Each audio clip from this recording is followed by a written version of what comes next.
Olá, está no ar o programa Direito e Globalização, que você pode assistir nos canais 9 da NET, 186 da Vivo TV e também pelo site www.tvaberta.tv.br. Vou repetir, www.tvaberta.tv.br. Se tiver dúvidas, sugestões, envie e-mail para direitoglobalização@tvaberta.tv.br. O entrevistado de hoje é o advogado Pierre Morreau, que vai falar conosco sobre o tema super atual, reforma trabalhista. Lembrando a você de casa que estamos ao vivo, faça sua pergunta pelo telefone 3877-0078 ou pelo site www.tvaberta.tv.br. Vou repetir, pelo telefone 3877-0078 ou pelo site tvaberta.tv.br. Bem-vindo, Pierre, mais uma vez recebo aqui, uma alegria. Márcio, muito obrigado pelo convite. Para mim é realmente um grande prazer estar aqui com você e com os seus telespectadores. Alegria toda nossa aqui. Hoje vai pegar um tema do momento, né? Está acontecendo, né? Que é a reforma trabalhista. Mas antes de entrar na reforma trabalhista, eu gostaria que você fizesse a sua consideração sobre os conflitos hoje, o que representa o capital e o trabalho. Quais são esses conflitos? Como está a conjuntura ao seu modo de ver? Márcio, eu vou começar contextualizando um pouco a questão. O Gilberto de Menstein tem uma frase, né? Falava que hoje você não tinha um emprego, né? Na verdade, o trabalhador precisava buscar uma empregabilidade, né? Era como ele ia se manter empregável, né?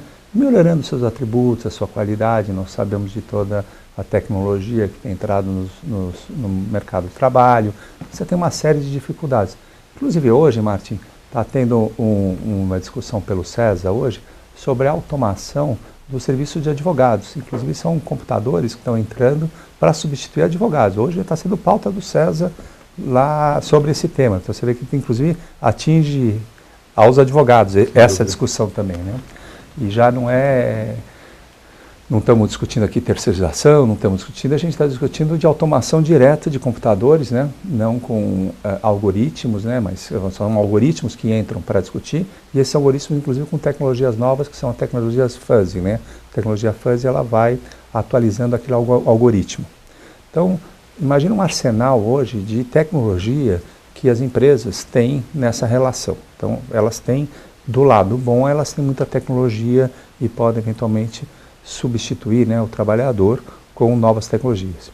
Mas, por outro lado, o que você acontece? Você tem muitos entrantes hoje com novas empresas que estão entrando. São essas empresas que estão entrando no mercado de trabalho, acabam de ser criadas, funcionam aí. Tem várias aí, você pode falar Uber, você pode falar um monte de empresas que estão entrando nesse negócio. As empresas tradicionais, ela tem uma dificuldade muito grande de se atualizar nessa relação trabalho-capital. Porque o que acontece?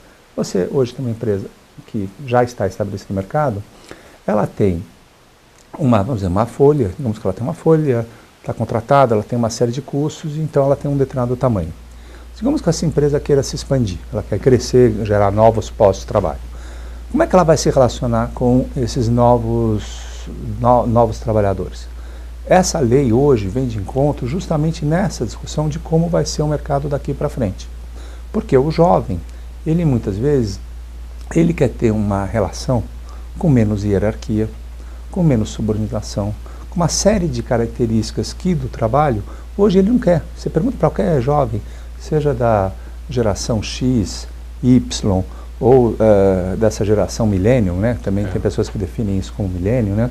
Eles querem trabalhar de uma forma diferente, eles querem trabalhar, algumas vezes, com relações diferenciadas de trabalho. Aí tem uma discussão de toda uma legislação que foi criada, não só a legislação trabalhista, mas também a da Seguridade Social, que veio passo a passo. Como você sabe, eu acabei estudando, fui discípulo do Wagner Balera na PUC, que tem uma grande... professor em comum. Nosso professor em comum, que tem uma grande tradição nessa área de Seguridade Social, né? E lá a gente foi aprendendo como é que foi a evolução do direito do trabalho e como foi a evolução da Seguridade Social que acabou acompanhando. Mas vamos imaginar como é que era uma relação de trabalho no passado e o que é hoje. Vamos pegar no período Vargas, quando foi feita a CLT. A CLT, ela tinha uma série de características, porque o Brasil naquele momento era um país fechado, né? Você não tinha uma globalização muito intensa, você tinha uma relação muito dura entre o empregador e o empregado, porque a gente tem que lembrar que a gente vivia um período de ditadura.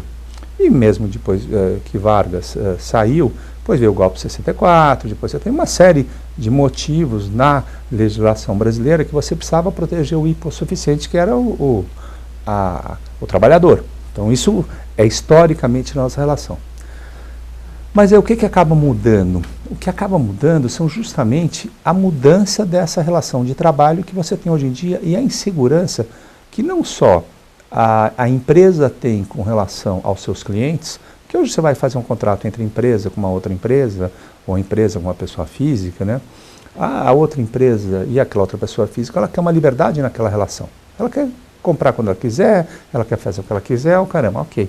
Mas eu sou empresário aqui. Aí eu preciso ter um grupo de pessoas que vão me ajudar naquele trabalho. Porque as companhias só existem porque se faz sentido você criar uma companhia. E como é que você cria uma companhia? Você tem sócios que põem dinheiro, sócios que trabalham e colaboradores. Esses colaboradores podem ser regidos por uma relação de CLT, de contrato, o que hoje continuará assim. Então, na parte de trabalho, esse tipo vai continuar existindo. Mas o que está sendo de novo nessa relação é que você vai poder fazer a terceirização de atividades fins, que era aquela grande discussão que você tinha hoje, uma grande discussão se você podia ou você não podia terceirizar as atividades fins. Hoje está permitida a terceirização de atividades fins, tem alguns regramentos que depois a gente vai entrar no detalhe, mas no fundo o que a gente está falando é o que a legislação brasileira está fazendo, ela está atualizando uma coisa que, pelo histórico da história do Brasil, chegou aqui até certo dessa forma. Só que ela é insustentável daqui para frente. Por que ela é insustentável? Falar com relação à reforma trabalhista especificamente, previdenciária a gente discute num outro momento, mas especificamente em relação, as empresas não estão aguentando mais arcar com os custos da relação de trabalho, do jeito que foi construída, e também com o maior vilão dessa equação, que é o fisco. O fisco hoje tem um custo altíssimo, né, nas relações das empresas com os seus produtos. Então é muito caro essa relação. E não é à toa que hoje você tem 3 reformas andando ao mesmo tempo. Você tem a reforma trabalhista, que está sendo implementada, a reforma da Previdência, que está sendo discutida numa etapa um pouco mais adiantada, e você tem a reforma tributária também, que está em andamento. Então você tem 3 reformas justamente para atualizar e para permitir que essas empresas continuem existindo. Porque senão o que vai acabar acontecendo, essas empresas vão deixar de existir. Você vai ter uma nova geração de empresas que vão com custos menores transacionais que vão acabar dominando o mercado. Então, e ter a ilusão que é possível manter o status quo é uma ilusão. As empresas não aguentam. Agora uma pergunta é o seguinte, evidentemente essa vai ser uma grande transformação nas relações de trabalho. Toda uma geração é educada para ter um emprego formal e de repente esse emprego formal deixa de existir. Nós temos 20 milhões de pessoas, 13 milhões, fora aqueles que já não estavam mais colocando, de pessoas desempregadas. Como é que fica isso? Pessoas nessa atual situação, será que essa medida gera mais emprego? Então, vamos... Na sua opinião, é especulação isso. É uma questão super difícil. Voltando na definição do Gilberto Menstein, o Gilberto Menstein falava em empregabilidade. Então, dizendo que quando você estava empregado, não bastava você apenas trabalhar. Você tinha que ir se atualizando para manter aquele posto de trabalho, senão você poderia acabar sendo mandado embora, porque você não tinha qualificação. Até porque, para a pessoa subir numa determinada empresa e ter remuneração melhores, ela tem que fazer trabalhos melhores, porque se ela faz exatamente aquele mesmo trabalho, fica muito difícil. Aprender um idioma. Aprender uma função, aprender matemática, aprender português, aprender coisas que efetivamente a empresa possa agregam uma coisa diretamente para a empresa. Mas digamos o seguinte, você hoje já tem essa massa de desempregados. É uma massa. É uma massa respeitável. É uma massa respeitável. O que se pode fazer por essa massa? Dar educação e que esta massa de desempregados, elas consigam se requalificar. Eu entendo que seja uma função do Estado dar educação. Sem dúvida. Então o Estado tem que ajudar, dar uma educação de qualidade e que você se empregue lá. Tem vários programas aí, e no Brasil tem cada vez mais, de preparar esta geração de pessoas. Agora, tem um outro caminho, acho que é um caminho mais duro, que é o caminho de falar o seguinte, vamos esquecer essa geração. vamos pensar nas pessoas com menos de 30, porque é impossível resolver essa equação. Você tem alguns países do mundo que estão tendo um procedimento radical com relação a isso.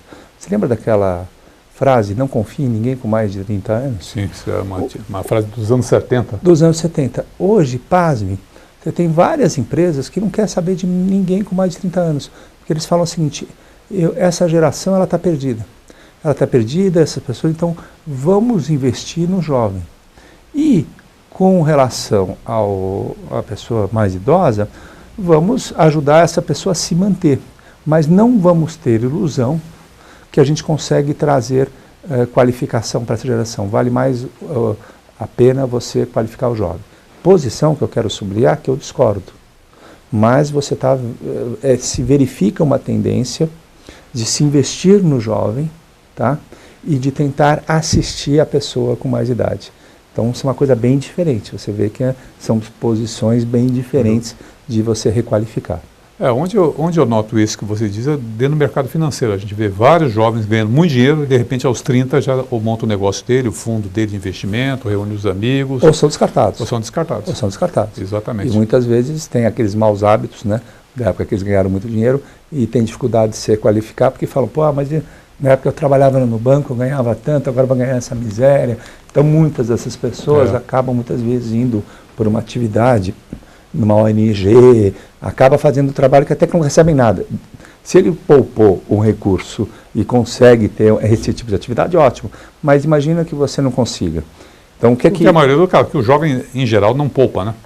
Então, mas esse é o problema, porque a gente, aí que eu queria chegar também na Previdência, a gente tem uma cabeça muito do Estado provedor. Por quê? Porque nós passamos, a período pós-Segunda Guerra Mundial, houve um desenvolvimento muito grande. Se você olhar a situação que o Brasil e outros países tinham no final da Segunda Guerra e que tem hoje, é muito melhor. Sem dúvida. Mas aonde está o gargalo brasileiro? O grande gargalo brasileiro é que essa remuneração do pós-guerra até hoje, o pessoal do setor público foi muito mais premiado do que o pessoal do setor privado. Então, se você pegar os gráficos, você vai ver uma abertura muito grande entre o setor público e o setor privado. Com estabilidade, o pior é que o setor público tem estabilidade. Com estabilidade e uma série de benefícios. Então, se você olhar hoje a situação de alguém que está no setor público, ele está sendo muito privilegiado. Por isso que você está tendo uma discussão muito grande na reforma da Previdência, com relação que você tenha uma equiparação entre setor público e setor privado, e você tem uma série de outras discussões com relação à previdência complementar, dos fundos de pensão, de todas as coisas, porque o caminho que eu enxergo é efetivamente o jovem começar a poupar dinheiro, ele fazer ele mesmo a sua própria reserva. Recentemente eu tive uma discussão uma vez, um diálogo, né, mas com uma certa tensão, com o professor Armando Castelar. O professor Armando Castelar é um professor de economia muito respeitado, né? E eu disse para o professor Armando, poxa, olha que absurdo, eu não lembro, mas era um número significativo do fundo de garantia e também da folha de pagamento dos funcionários, né? Tinham sido gastos em bens de consumo. E eu falava assim, professor Castelar, olha que absurdo, isso não devia ser assim. Os bancos não deviam ter direito de autorizar o endividamento dos funcionários, né? E esse dinheiro ser todo gasto em bens de consumo, porque esse dinheiro vai fazer falta para ele lá na frente. Aí o Armando olhou para mim, Pierre, esse seu pensamento é um pensamento de um pequeno burguês. Você está pensando, as pessoas têm que ter o direito de se endividar, vão quebrar a cara e depois aprendem. Mas a que custo, né? Então você fica pensando essa questão da liberdade da pessoa, de contratar o seu trabalho, que é um princípio constitucional, que inclusive você tem interpretações diferentes hoje, se pela Constituição eu tenho a liberdade de contratar e eu fazer a minha relação de trabalho com a empresa e a gente fazer acordos, ou se eu tenho que ter a interferência estatal ou não me protegendo do trabalhador. Vou interromper por aqui e vou para o intervalo. Voltamos já já. Continue conosco.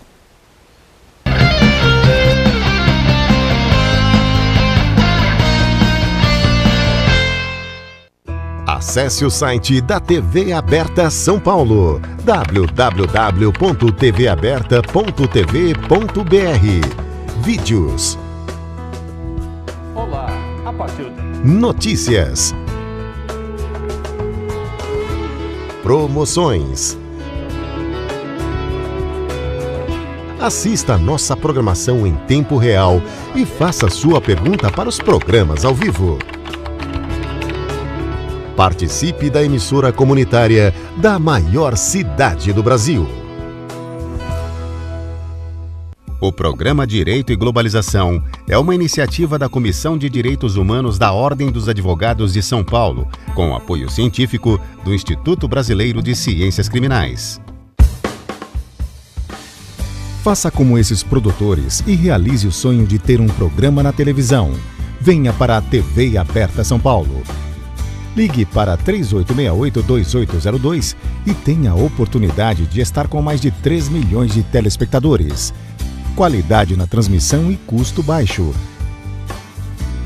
TV Aberta São Paulo, a emissora comunitária da maior cidade do Brasil.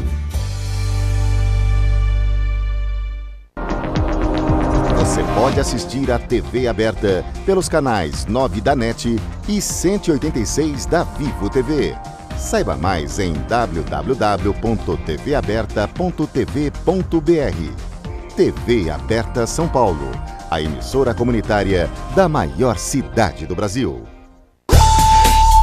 A TV Aberta também está no Facebook. Curta nossa fanpage e acompanhe as novidades da programação do canal comunitário da maior cidade do Brasil.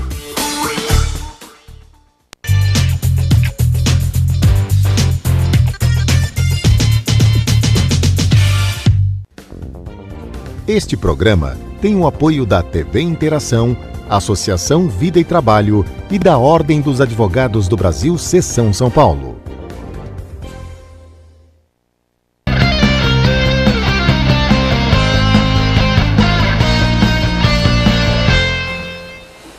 Estamos de volta no programa Direito à Globalização. Lembrando a você de casa que estamos ao vivo, faça sua pergunta pelo telefone 3877-0078 ou pelo site www.tvaberta.tv.br. Hoje estamos recebendo o Dr. Pierre Moreau. O Dr. Pierre Moreau está discutindo a reforma trabalhista. No primeiro bloco nós falamos sobre o contexto que se operam as relações do capital e trabalho no país, as atualidades, a necessidade da mudança. Nesse momento eu quero entender, Dr. Pierre, o que efetivamente mudou, o que pode ser terceirizado, qual atividade que não pode, enfim, o que esse projeto que foi aprovado hoje no Colégio de Líderes na Câmara está dizendo para nós? Então, no passado, você tinha uma restrição de terceirização de atividade de fim. Terceirização de atividade de fim, para esclarecer um pouco, vamos dizer, eu tenho uma empresa de, sei lá, eu vendo, coloca um comércio qualquer, coloca a hipótese. Uma papelaria. Uma papelaria, tá. Então, se eu tenho uma papelaria, os meus funcionários que trabalhavam, na minha atividade fim de papelaria, eu tinha que ter nos meus quadros, uma equipe suficiente para fazer aquela atividade fim, tá? Aí, mas eu poderia terceirizar outro serviço, por exemplo, guarda, limpeza, eu poderia terceirizar outros serviços que não eram minha atividade fim. Isso acabou se popularizando muito no Brasil, se criou várias grandes empresas de limpeza, de terceirização de serviço, numa lógica que essas empresas, como poderiam ter um grande número de funcionários dessa empresa, quando ela prestasse serviço para ela teria mais, poderia ter uma qualidade melhor. Digamos, por exemplo, um determinado profissional da empresa de limpeza, não estava se dando bem naquela empresa, você simplesmente trocava a pessoa. Então você tinha uma agilidade maior nessa relação do contratante com o contratado. O que essa lei agora está permitindo é o seguinte: você pode terceirizar toda e qualquer atividade, inclusive as atividades fins. Por que eu acho que isso acabou ocorrendo? Acabou ocorrendo porque, justamente como eu estava falando com você no bloco anterior, você tem uma segurança muito maior na contratação. Então, hoje, pela atual lei, você tem um período de 180 dias, Você vai lá, faz esse contrato e pode ser prorrogado por mais 90 dias. Então, nesse período, vamos dizer, 6 meses, mais 90, você já está falando 6, 7, 8, 9 meses. Nesses 9 meses, a empresa começa a ter uma maior confiança naquela relação com aquele seu cliente. E ele fala, 9 meses, agora eu já vi que minha empresa agradou e eu, de repente, eu posso, ao invés de usar aquele terceirizado, eu posso aumentar o meu quadro de funcionários. Então eu acho que o que essa lei está fazendo, ela está vindo de encontro justamente nessa insegurança que você tem nas relações. Porque é mais inseguro para o trabalhador? Sim. Mas, porque a relação, muitas vezes, é uma relação contratual e não uma relação de CLT. Porém, tem uma série de artigos nessa lei que defende a qualidade de trabalho para aquele terceirizado na própria empresa. Então, você vai poder utilizar as mesmas coisas que o CLT tem lá, se eventualmente aquela empresa não pagar os direitos trabalhistas daquele terceirizado, você vai ter a solidariedade da empresa. Então, você tem uma série de amarras aqui, mas vai permitir você utilizar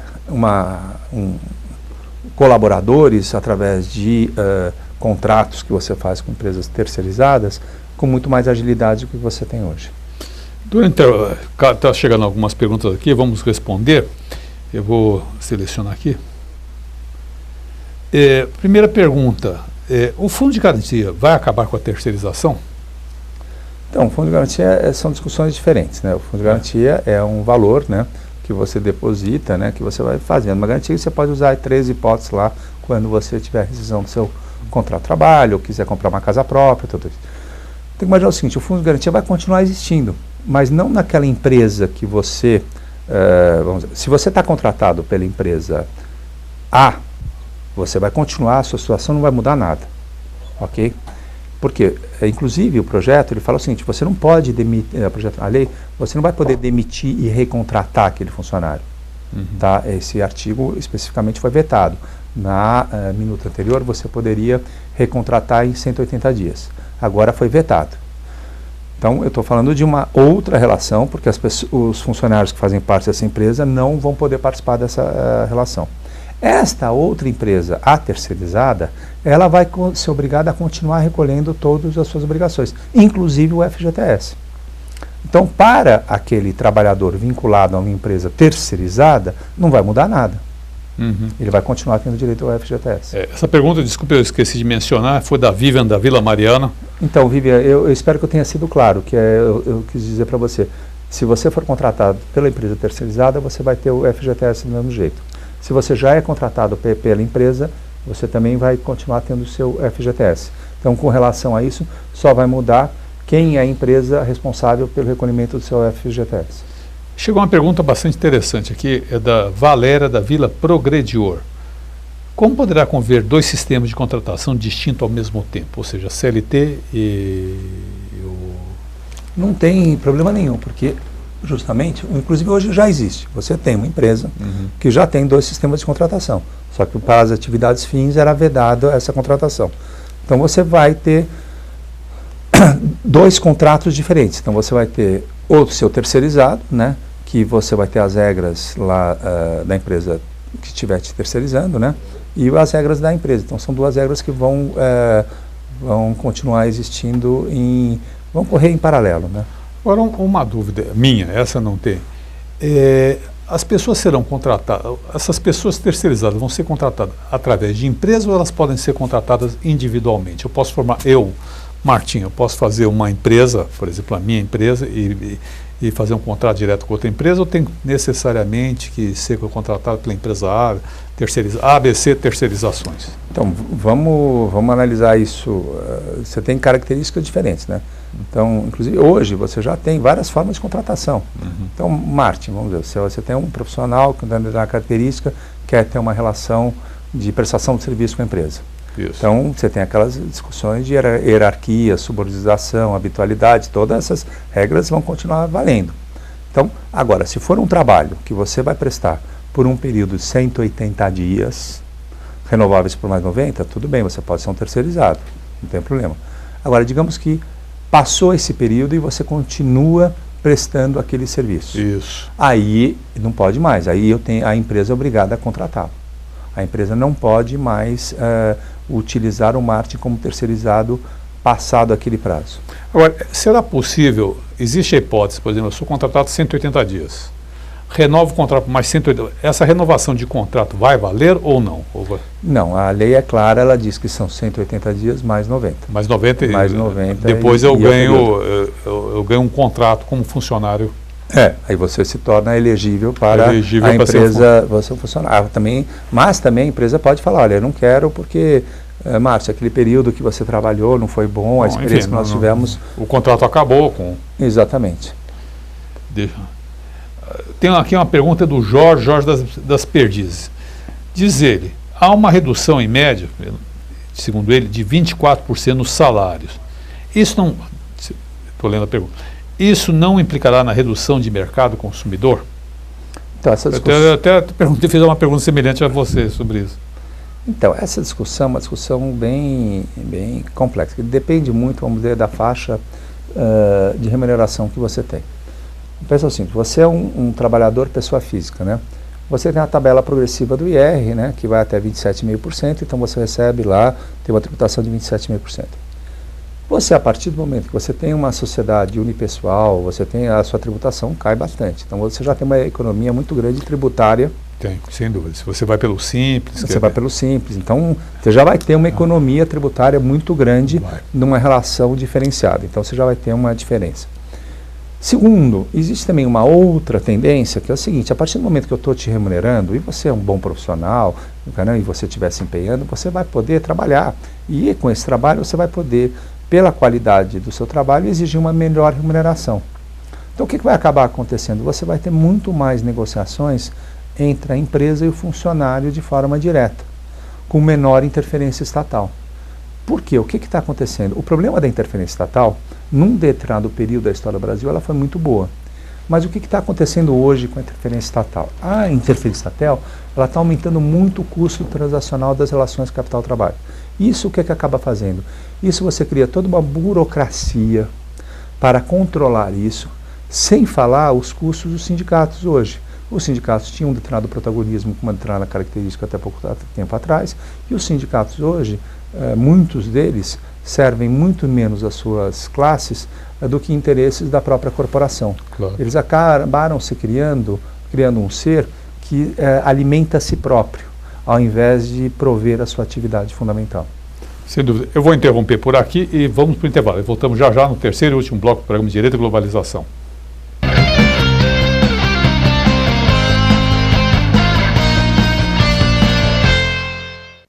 Acesse o site da TV Aberta São Paulo, www.tvaberta.tv.br. Vídeos.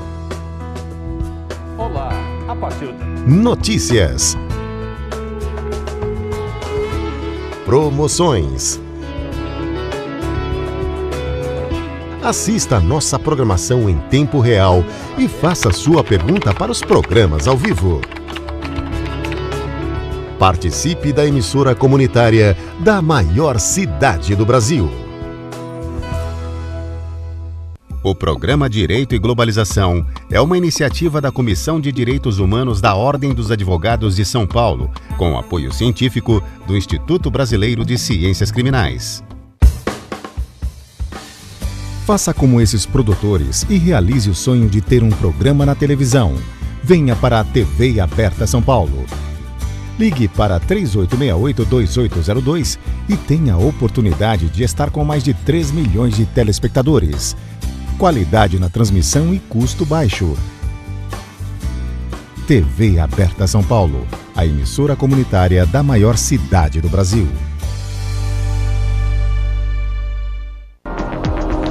Você pode assistir a TV Aberta pelos canais 9 da NET e 186 da Vivo TV. Saiba mais em www.tvaberta.tv.br. TV Aberta São Paulo, a emissora comunitária da maior cidade do Brasil.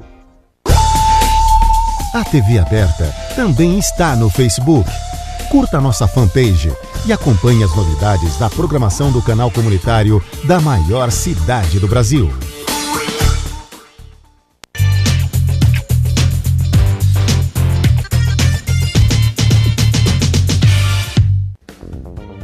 Este programa tem o apoio da TV Interação, Associação Vida e Trabalho e da Ordem dos Advogados do Brasil, Seção São Paulo.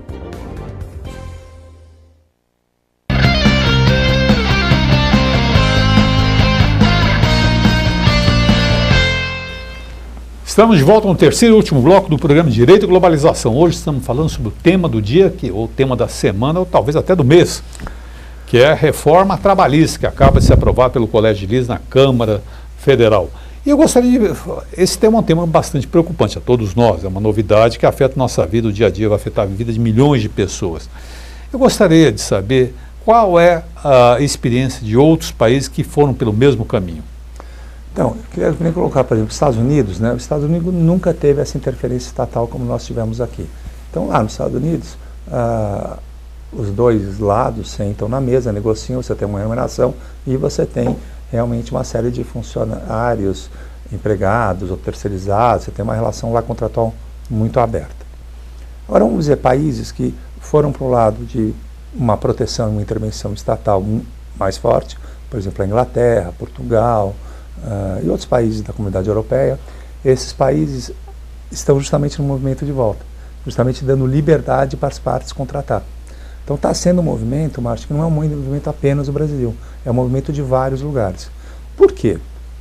Todos estão disputando o famoso mercado.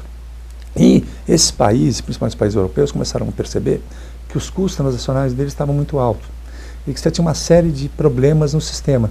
Então, o que eles tentam com isso? Simplificar o sistema para poder competir no mercado internacional com os tigres asiáticos, com China, com Coreia, com esses outros países que realmente estão fazendo produtos e uma série de outras coisas a custo muito mais baixo. Então, você vai dizer, mas você está piorando a qualidade de trabalho das pessoas, não está qualificando, você está mudando. Então, hoje, o perfil, como eu falei, antigamente você queria ter um emprego no Banco do Brasil, você teria uma série de garantias, O que você viu hoje? No Banco do Brasil você tem uma série de transformações, a Previ com déficits atuariais enormes, hoje o funcionário do Banco do Brasil está tendo que contribuir para a Previ, para fazer um saldamento da dívida, então você vê que esse tipo de trabalho já não é uma garantia tão grande quanto era. Depois você tem o conceito do Gilberto Mestai da empregabilidade. Hoje o conceito é de empreendedorismo, é realmente o jovem, ou mesmo a pessoa com mais de idade, eu mesmo, Márcio, vou dizer, eu estou me reinventando, eu estou fazendo coisas novas. Antigamente eu sentava numa sala, eu tenho 53 anos, eu sentava numa sala, eu me achava o jovem da sala. Hoje eu sou o senhorzinho da sala, então eu chego lá e tento falar, e aí eu tento criar novos atributos para eu manter o meu empreendedorismo. Mas a mesma coisa acontece com o jovem. O entrante no trabalho, hoje, ele tem que ter outros atributos. Tem que oferecer outras qualidades, né? São outros desafios. Você chegou aqui uma pergunta, eu achei interessante, porque já foi tocado. Ele é da Gabriela do bairro Bela Vista, aqui, centro de São Paulo, e ela fala, em sua opinião, será o fim dos sindicatos? Porque você tocou nesse ponto dos sindicatos, né? Então, o sindicato, ele vive uma situação extremamente complexa. Porque o que está acontecendo? A sociedade, seja pelos problemas da crise que tivemos recentemente na política, né, e o papel que uma série de sindicatos acabaram tendo nessa discussão, né, o desgaste político que você teve, uma série de sindicatos, né, que ao invés de defender as suas categorias, né, eles estavam tendo um protagonismo político muito maior, você tem uma série de sindicatos muito desgastados. Sem dúvida. Então, o que está acontecendo? E o projeto tem uma cláusula lá de falar do fim da relação com os sindicatos. Então, seria a extinção da obrigação do sindicato e as partes poderiam fazer seus acordos sem a interveniência e anuência dos sindicatos, né? Isso realmente está cada vez mais forte. E eu acho, a minha opinião, sim, os sindicatos vão ter que se reinventar. Vão ter que melhorar o protagonismo que eles têm na equação. Vamos pegar um exemplo, vamos pegar a nossa classe de advocacia. Você tinha o IASP, né, que é a instituição mais antiga da advocacia. Depois nós tivemos a OAB e aqui em São Paulo nós tivemos a ASP. Então você vê como a cada momento esses três institutos tiveram que se renovar para mostrar para a sua classe quais as atribuições de cada um. Hoje eu acho que tem uma concorrência muito saudável entre os três. Você vê o IASP se renovando, você vê a OAB se renovando e você vê a o IASP, a OAB e a ASP, né? Estão todos tentando mostrar para os seus E você membros. tem novos protagonistas, tem o César, por exemplo. Tem o César. Ocupando espaços, oferecendo também qualificação para advogado, foro de discussão, tem uma série de outras. Eu acredito que o sindicato, para sobreviver, para que a classe trabalhadora, né, entenda aquilo como um valor, eles têm que se reinventar. Não tem dúvida, vai ter que buscar uma nova missão institucional. Mesmo até, por exemplo, você pegar esse exemplo, acho que foi muito feliz que você deu dos advogados, e é mais fácil para a gente falar, porque a gente entende. O Sindicato dos Advogados teve sua carta patente cassada em 64. Ele tinha muito poder em 64, foi cassado. E a OAB, que era um mero cartório onde você tirava seu cartão de advogado, sua carteira de advogado, passou a ter um novo protagonismo. E assim vai mudar, pode ser que surja uma nova entidade, pode ser que surja um novo papel. Hoje o Sindicato dos Advogados não tem esse protagonismo que teve há tantos anos atrás.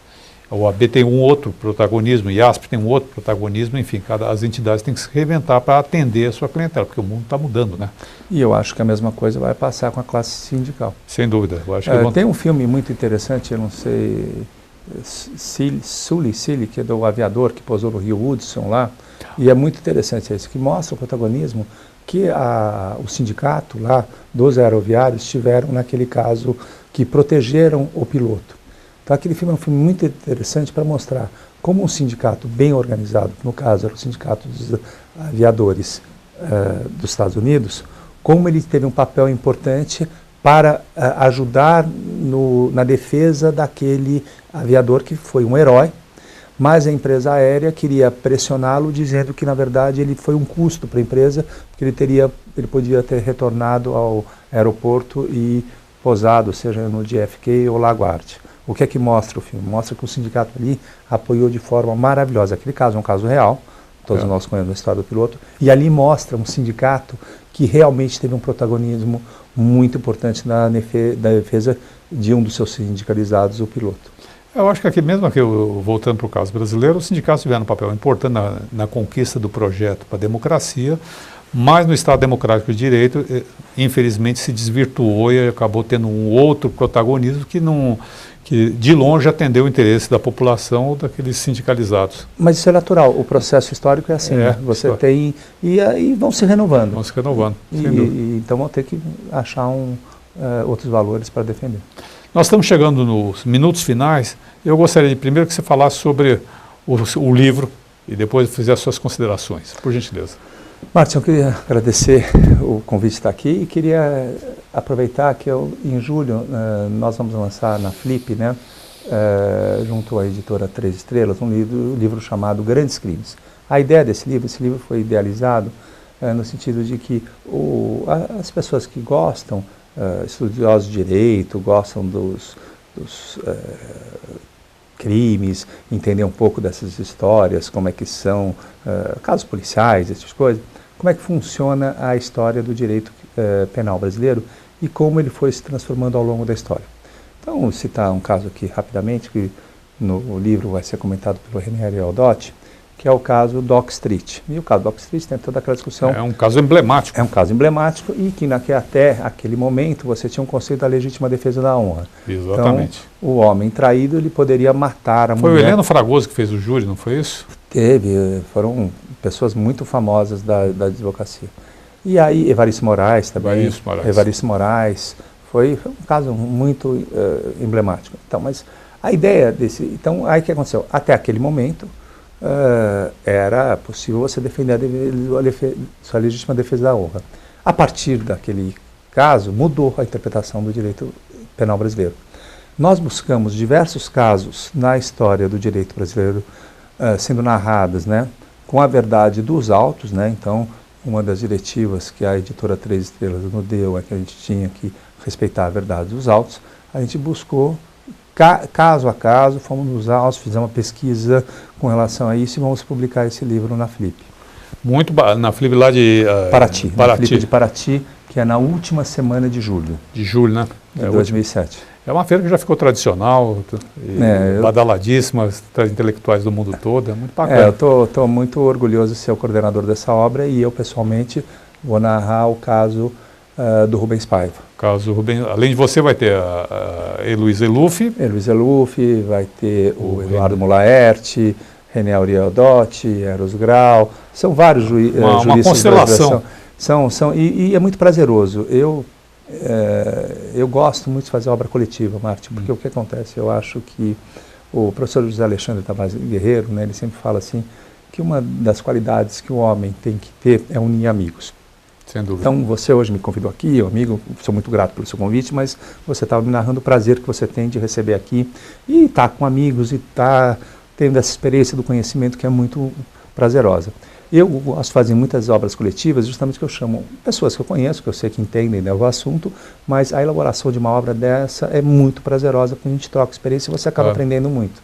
Então, e tenho certeza que o seu telespectador, e torço que seja o futuro leitor da obra, também se deleite bastante com a leitura, porque os casos são muito interessantes e os autores são pessoas que sabem narrar muito bem os casos. E você ocupa um espaço com isso, só um finalzinho, aproveitando os segundinhos finais, e você está ocupando um espaço dentro do mercado editorial brasileiro bastante singular, porque não existe essa literatura no Brasil ainda, pode existir em outros países, mas essa literatura jurídica romanceada, a partir de fatos verdadeiros, ficcionada ou não, é um espaço que não está ocupado, e é um campo vastíssimo isso. Minha obra anterior chamava Letras da Lei, aí era romanceado, foi muito bacana, foi uma delícia. O Luiz Francisco Carvalho Filho tem um livro muito bom que eu também recomendo as pessoas lerem, chama Nada Mais Foi Dito Nem Perguntado. É um livro maravilhoso, muito bom mesmo. E através desse livro, Grandes Crimes, que são casos reais, né, a gente trabalha com a verdade dos autos, a gente tentou também ajudar, né, as pessoas lendo, ter o sabor da descoberta de quem cometeu o crime, com todo esse cuidado, mas também com casos que foram reais. Agora, uma última pergunta, que eu estou doido por ler esse livro, mas ainda vou ter que esperar até julho, né? Julho. O advogado é um grande desafio ele sair daquela linguagem, vamos dizer, cartorial que ele utiliza, para uma linguagem mais voltada ao grande público?